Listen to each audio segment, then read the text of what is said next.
এই ক্লাসে আমরা চারটে কলিগেটিভ প্রপার্টির মধ্যে সবথেকে লাস্ট কলিগেটিভ প্রপার্টি নিয়ে পড়ব, অভিস্রবণ চাপ বা অসমোটিক প্রেশার। অন্য তিনটে কলিগেটিভ প্রপার্টির সাথে এটার পার্থক্য হলো, অন্য তিনটে কলিগেটিভ প্রপার্টি হচ্ছে ইনক্রিজ আর ডিক্রিজ, যেমন স্ফুটনাঙ্কের উন্নয়ন, হিমাঙ্কের অবনমন, বাষ্পচাপের অবনমন, বেড়ে যাওয়া বা কমে যাওয়াটা ছিল কলিগেটিভ প্রপার্টি। কিন্তু একমাত্র অভিস্রবণ চাপটা সম্পূর্ণরূপে একটা কলিগেটিভ প্রপার্টি বা সংখ্যাগত ধর্ম, এবং অভিস্রবণ চাপ সম্পূর্ণ ডিপেন্ড করে দ্রাবের কণা সংখ্যার ওপরে, দ্রাবের প্রকৃতি বা দ্রাবকের প্রকৃতির ওপর নয়। তাই অভিস্রবণ চাপটাকে আমরা বলছি কলিগেটিভ প্রপার্টি। তো প্রথমে দেখি অভিস্রবণ চাপ কাকে বলে। বলা হচ্ছে যদি একটা ধরা যাক একটা পাত্র, ইউসেপ একটা পাত্র, সেই পাত্রের মধ্যে মাঝখানে একটা সেমি পারমিয়েবল মেমব্রেন দেওয়া আছে, যাকে বলা হয় অর্ধভেদ্য পর্দা। যেমন পার্চমেন্ট পেপার, যেমন ডিমের শক্ত খোলকের ভিতরের একটা পাতলা খোলক থাকে, সেই খোলকটা, যেমন আলুর খোলা, যে কোনো কোষ পর্দা, এগুলো হচ্ছে অর্ধভেদ্য পর্দা।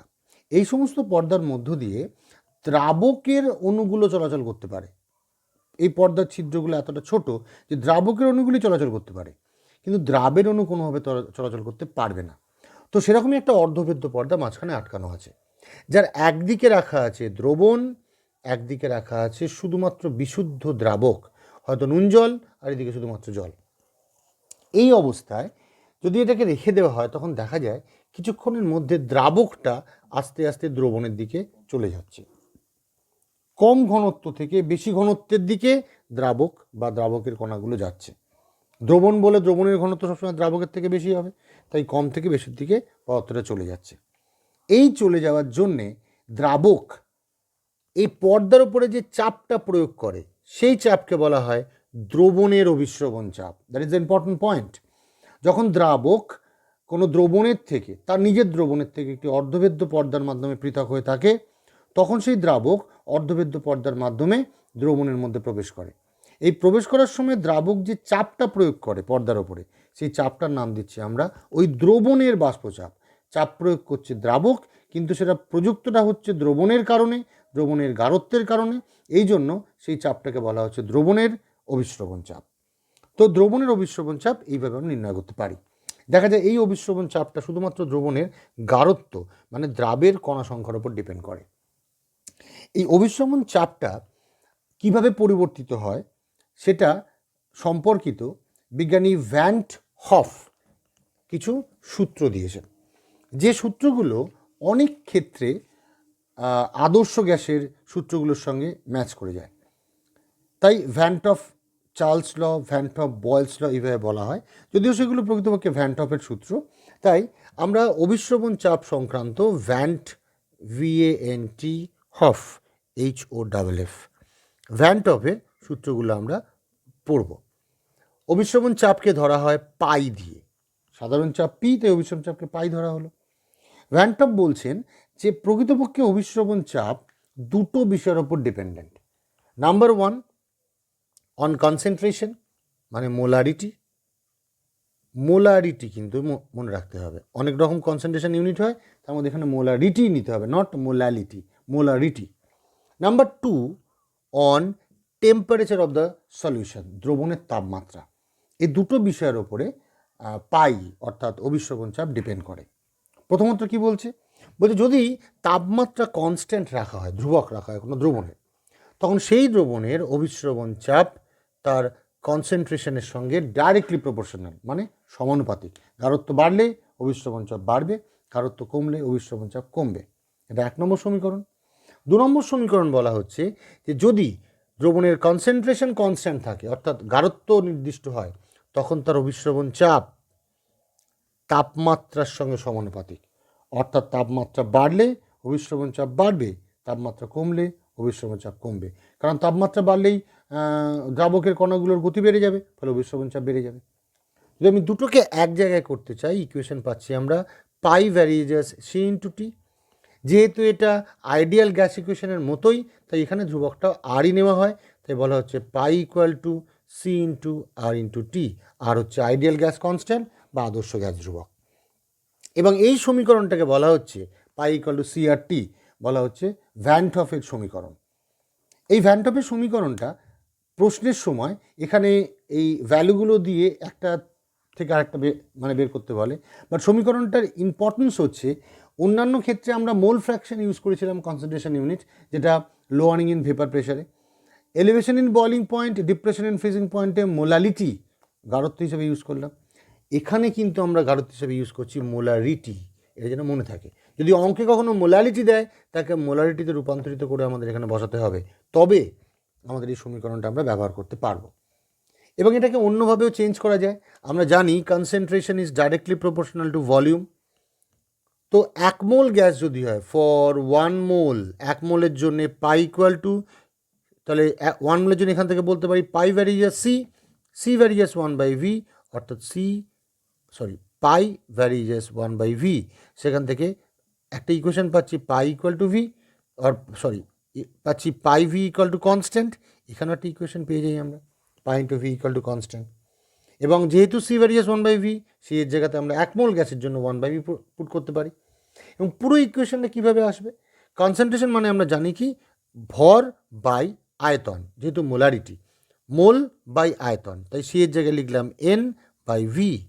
এন হচ্ছে নাম্বার অফ মোল, মানে সলিউটের নাম্বার অফ মোল, ভি হচ্ছে সলিউশনের আয়তন, ইন্টু আরটি।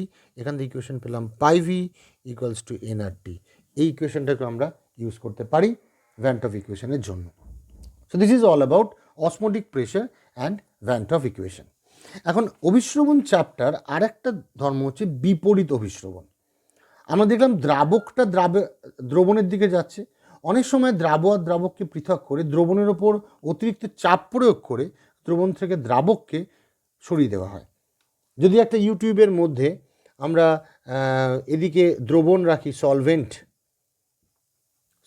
রাখি, যদি এদিকে সলিউশন রাখি, তখন আর সলিউশন রেখে যদি এপাশ থেকে অতিরিক্ত চাপ প্রয়োগ করা হয় কৃত্রিমভাবে, তখন কী হয়, সলিউশন থেকে সলভেন্ট পার্টিকেলগুলো পর্দাটা ভেদ করে দ্রাবকের দিকে চলে আসে। কারণ সলিউট পার্টিকেলগুলো আসতে পারে না, কারণ অর্ধভেদ্য পর্দা আছে।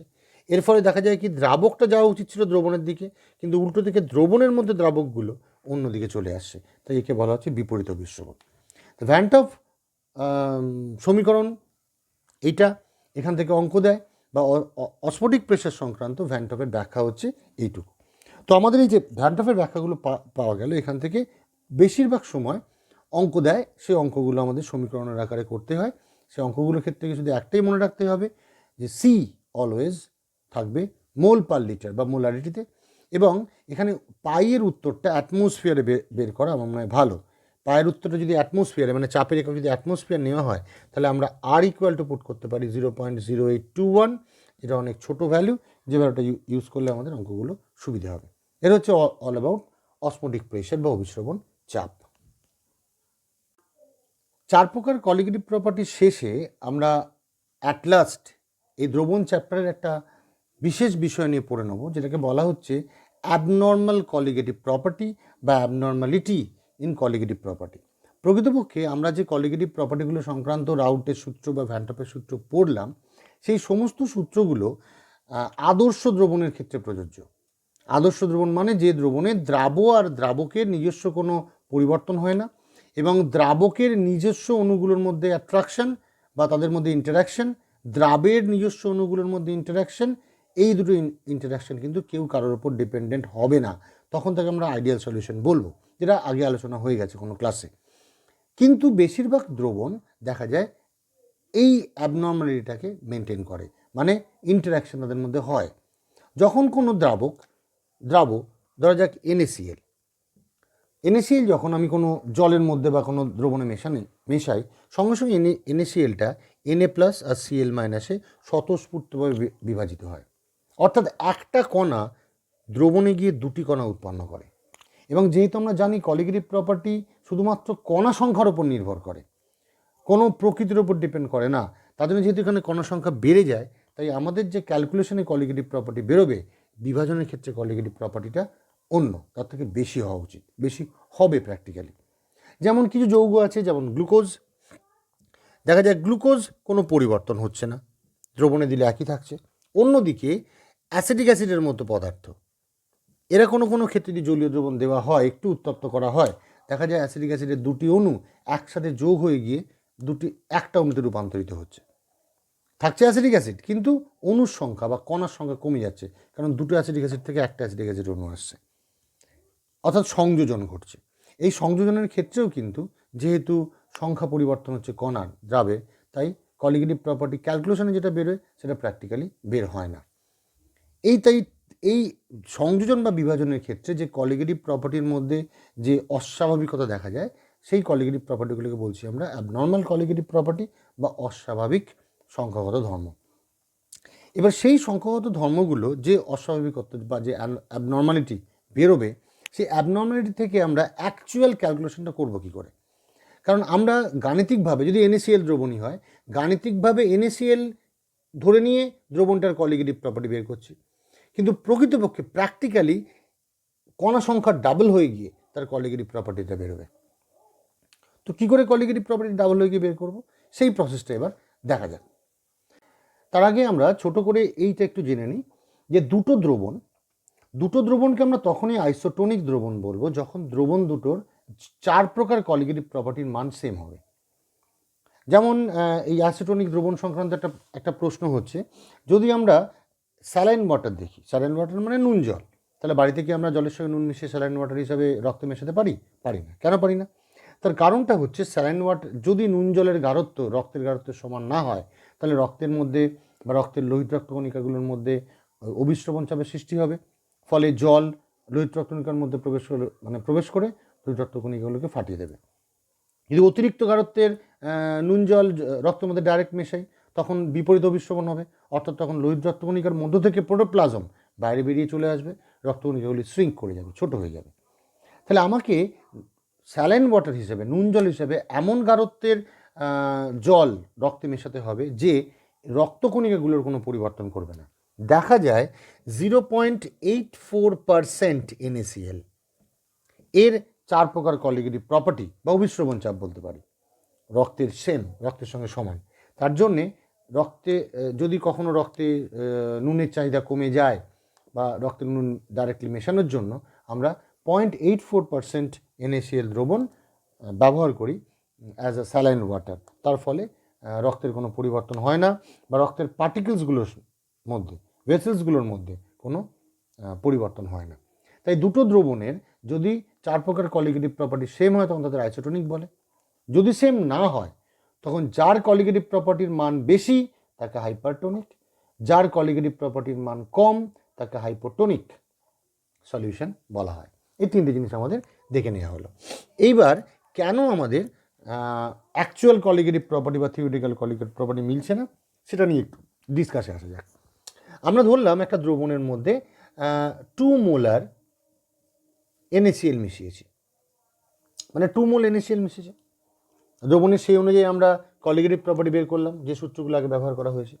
কিন্তু দেখলাম 2 মোলার NaCl মেশানোর ফলে সেখান থেকে 2 মোল Na+ আর 2 মোল Cl- উৎপন্ন হয়েছে। তার মানে নিয়েছিলাম 2 মোল, হয়ে গেছে 4 মোল।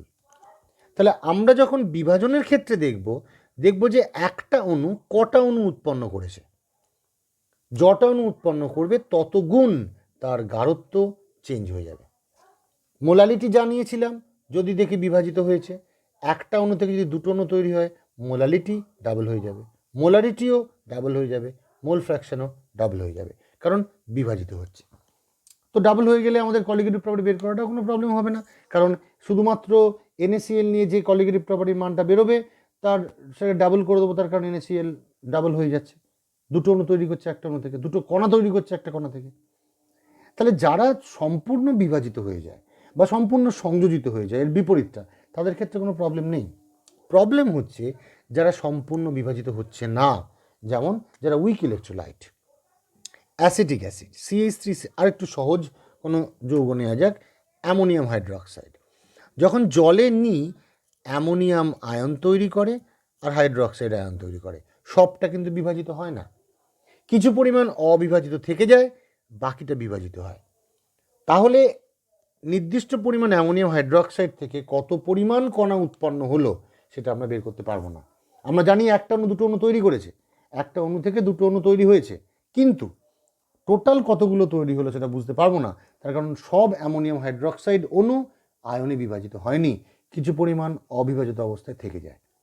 এই জন্য আমরা মৃদু তড়িৎ বিশ্লেষ্যদের ক্ষেত্রে বা মৃদু বিয়োজী বা মৃদু সংযোজীদের ক্ষেত্রে আমরা বের করতে পারি না কলিগেটিভ প্রপার্টিটা ডাইরেক্টলি অঙ্ক করে বের করতে পারি না, বিভাজন দেখে বের করতে পারি না। এই জন্য বিজ্ঞানী ভ্যান টফ একটা পদ্ধতি আবিষ্কার করলেন। উনি দেখলেন যে কোনো একটা পার্টিকুলার সলিউশনের ক্ষেত্রে আমরা যে কলিগেটিভ প্রপার্টি ধরলাম, যে কোনো একটা কলিগেটিভ প্রপার্টি ধরলাম সি কলিগেটিভ প্রপার্টিটা, সেই কলিগেটিভ প্রপার্টি যা অবজার্ভ করি মানে থিওরিটিক্যাল ক্যালকুলেশন করে যেটা পাই, আর যেটা প্র্যাকটিক্যালি যেটা হচ্ছে, এই দুটোর অনুপাত যে কোনো একটা দ্রবণের ক্ষেত্রে দেখা যাচ্ছে কনস্ট্যান্ট, কোনো পরিবর্তন নেই, কনস্ট্যান্ট। কীরকম? এটাকে এইভাবে মানে বের করে নেওয়া হয় যে অ্যাকচুয়ালি সি অ্যাকচুয়াল বা প্র্যাকটিক্যাল মানে যেটা প্রকৃতপক্ষে হওয়া উচিত বাই সি থিওরিটিক্যাল মানে গাণিতিক দুটোর অনুপাত যেহেতু ধ্রুবক, সেই ধ্রুবকটাকে আই অক্ষর দ্বারা চিহ্নিত করা হয়, যাকে বলা হয় ভ্যান টফ গুণক বা ভ্যান টফ ফ্যাক্টর। সুবিধাটা কী হয়? যদি আমরা থিওরিটিক্যালি কোনো একটা মানে গাণিতিকভাবে কোনো একটা কলিগেটিভ প্রপার্টি বের করার সঙ্গে তার যদি আইটা গুণ করে দিই, তার যদি কোনো একটা দ্রবণের ভ্যান টফ গুণক জানা থাকে, যদি সেটা গুণ করে দিই, তাহলে আমরা অ্যাকচুয়াল আনসার প্র্যাকটিক্যালি পেয়ে যাব। তাহলে বলতে পারি actual colligative property equal to van't Hoff গুণক into theoretical colligative property. Van't Hoff দেখেছিলেন যে এরকম একটা কনস্ট্যান্ট টার্ম যদি বের করা যায়, তাহলে আমরা যে কোনো দ্রবণের প্রকৃত কলিগেটিভ প্রপার্টি কী হবে সেটা বের করতে পারবো। তো ভ্যান টফ গুণকের মান বের করা হবে কিভাবে? ভ্যান টফ গুণকের মান বের করার জন্য দেখতে হবে যে দ্রবণটা সংযোজিত হচ্ছে না বিয়োজিত হচ্ছে। দেখা যায় ভ্যান টফ গুণক আই এর মান বের করা যায় কিভাবে? বের করছি ভ্যান হফ ফ্যাক্টর, যেটাকে আমরা আই দিয়ে ডিনোট করি, সেটাকে আমরা কি করে বের করব? প্রথমে 1 নম্বর হচ্ছে বিভাজনের ক্ষেত্রে, যখন বিয়োজিত হয়। বিভাজনের ক্ষেত্রে কীভাবে বের করব? আমি ধরলাম একটা যে কোনো দ্রাব এ বি, সেটা বিভাজিত হয়ে এ প্লাস আর বি মাইনাসে ভেঙে গেছে। সবটা ভাঙেনি, কিছু পরিমাণ অবিভাজিত আছে। ধরলাম এর বিভাজনের মাত্রা হচ্ছে আলফা, বিভাজনের মাত্রা ডিগ্রি অফ ডিসোসিয়েশন হচ্ছে আলফা। তার মানে কি? তার মানে হচ্ছে 1 মোলের মধ্যে আলফা মোল বিভাজিত হয়েছে, 1 মোলের মধ্যে আলফা মোল টোটালি বিভাজিত হয়ে গেছে। তাহলে যদি বিভাজনের মাত্রা আলফা হয়, 1 মোলের মধ্যে আলফা মোল বিভাজিত হয়ে যায়, তাহলে অবিভাজিত কতগুলো আছে? 1 মাইনাস আলফা। আলফা মোল বিভাজিত হয়ে গেছে মানে অবিভাজিত পড়ে আছে 1 মাইনাস আলফা। এতগুলো বিভাজিত হয়নি, টোটাল ছিল 1, তার মধ্যে আলফা ভেঙে গেল, তাহলে পড়ে রইল কত? 1 মাইনাস আলফা। এবার দেখা যাচ্ছে একটা অণু থেকে যদি ধরে নেওয়া হচ্ছে একটা অণু এন সংখ্যক অণুতে ভেঙে যাচ্ছে। এখানে আমরা যদি ভেঙে দেখিয়েছি যে একটা থেকে দুটো হয়েছে, ধরে নেওয়া হচ্ছে যে একটা থেকে এন সংখ্যক অণু উৎপন্ন হয়েছে, একটা কণা এন সংখ্যক কণায় ভেঙেছে। এখানে দেখলাম আমরা আলফা সংখ্যক কণা বিভাজিত হয়েছে, তাহলে একটা কণা যদি এন সংখ্যকে ভেঙে যায়, তাহলে আলফা কণা বিভাজিত হয়ে উৎপন্ন করে আলফা ইন্টু এন সংখ্যক কণা। একটা কণা থেকে এনটা কণা পাওয়া যায়, আলফা সংখ্যক কণা থেকে আলফা এন সংখ্যক কণা পাওয়া যায়। তাহলে মোট সংখ্যা আমরা ধরেছিলাম 1, কারণ 1-এর মধ্যে আলফা ভেঙেছে আর পড়ে আছে এত, ধরেছিলাম 1, কিন্তু হয়ে গেল কতগুলো? দুটোকে যোগ করা হোক, 1 minus alpha plus alpha into n, এতগুলো উৎপন্ন হয়েছে, আর আমরা ধরেছিলাম একটা। তাহলে বলছে যে প্র্যাকটিক্যালি বাই থিওরিটিক্যালি 1 এর অনুপাত ধ্রুবক হয়, তাহলে আই ইকুয়াল টু হচ্ছে প্র্যাকটিক্যাল বাই থিওরিটিক্যাল, অর্থাৎ এটা হলো যতগুলো অণু প্রকৃতপক্ষে পেলাম, যতগুলো কণা ডিভাইড বাই যতগুলো কণা আমরা নিয়েছিলাম। তাহলে 1 minus alpha plus alpha n by 1 equal to i. এটা হচ্ছে ভ্যান টফ গুণকের ইকুয়েশন। তাহলে বিভাজনের ক্ষেত্রে যদি আমাদের আলফার মান দিয়ে দেয়, অর্থাৎ ডিগ্রি অফ ডিসোসিয়েশনের মান দিয়ে দেয়, একটা থেকে কটা উৎপন্ন হয় সেটা দিয়ে দেয়, তাহলে আমরা আইটা পেয়ে যাব, সেই আই থেকে অ্যাকচুয়াল আনসারটা আমরা পেয়ে যাব। এটা হচ্ছে বিভাজনের ক্ষেত্রে। সংযোজনের ক্ষেত্রে কি হয়? একই রকম। যদি আমরা সংযোজন দিকে কী করে বুঝবো? সংযোজন ধরলাম n সংখ্যক a যোগ হয়ে গিয়ে একটা অণু উৎপন্ন করেছে, ডিগ্রি অফ অ্যাসোসিয়েশন হচ্ছে আলফা। তার মানে যদি ডিগ্রি অফ অ্যাসোসিয়েশন আলফা হয় বা সংযোজনের মাত্রা যদি আলফা হয়, তাহলে বলতে পারি 1 মোলের মধ্যে আলফা মোল সংযোজিত হয়ে গেছে। n সংখ্যক মোল সংযোজিত হলে একটা উৎপন্ন করে, তাহলে আলফা পরিমাণ সংযোজিত হলে কটা উৎপন্ন করবে? আলফা বাই n সংখ্যক উৎপন্ন করবে। তাহলে আলফা মোল সংযোজিত হয়ে আলফা বাই n মোল সংখ্যক কণা উৎপন্ন করলো। 1 মোলের মধ্যে আলফা মোল সংযোজিত হয়েছিল, কত মোল পড়ে রইল? রিমেইনিং 1 মাইনাস আলফা পড়ে রইল, একই ব্যাপার। তাহলে টোটাল কতগুলো হলো? 1 মাইনাস আলফা সংযোজিত হয়নি, প্লাস আলফা সংযোজিত হয়ে তৈরি করলো alpha by n। Similarly van Hoff গুণক i ইকুয়াল টু তাহলে কত হবে?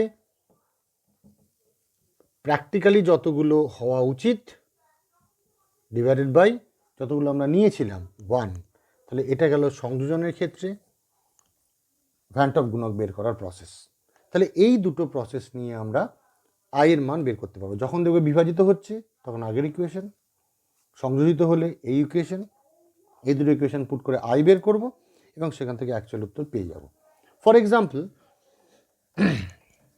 যদি আমাদের কোনো একটা সলিউশনের পাই বের করতে বলে, আমরা জানি পাই ইকুয়াল টু সি আর টি, আর এর মান জানা আছে, টি সি সব দেওয়া আছে, আমাকে বের করতে হবে পাই।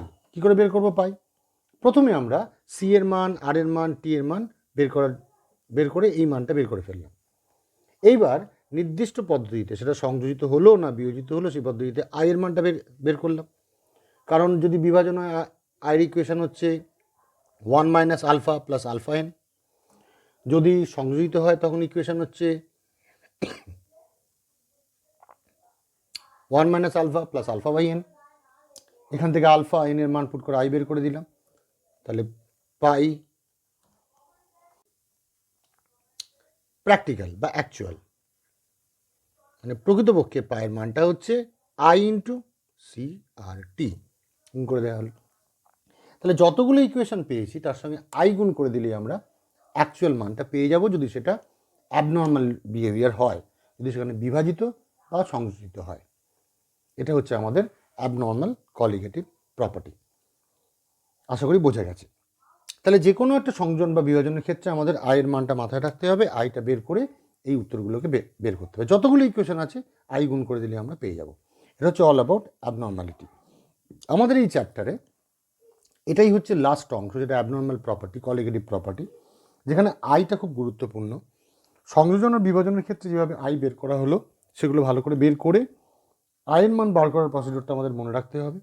তারপর যখনই আমাদের কোনো একটা কলিগেটিভ প্রপার্টি বের করতে দেবে, সেটা যেরকমই হোক, তখন সেই কলিগেটিভ প্রপার্টি বের করার জন্য যদি আয়ের মান বের করার কোনো প্রসেস থাকে, যেমন আলফা দেওয়া রইল বা এন দেওয়া রইল, তখন আমরা আয়ের মানটা বের করে নিয়ে কলিগেটিভ প্রপার্টির সঙ্গে গুণ করে দেবো, তাহলেই আমাদের অ্যাকচুয়াল আনসার বেরিয়ে যাবে। এটা হচ্ছে অল অ্যাবাউট কলিগেটিভ প্রপার্টিজ।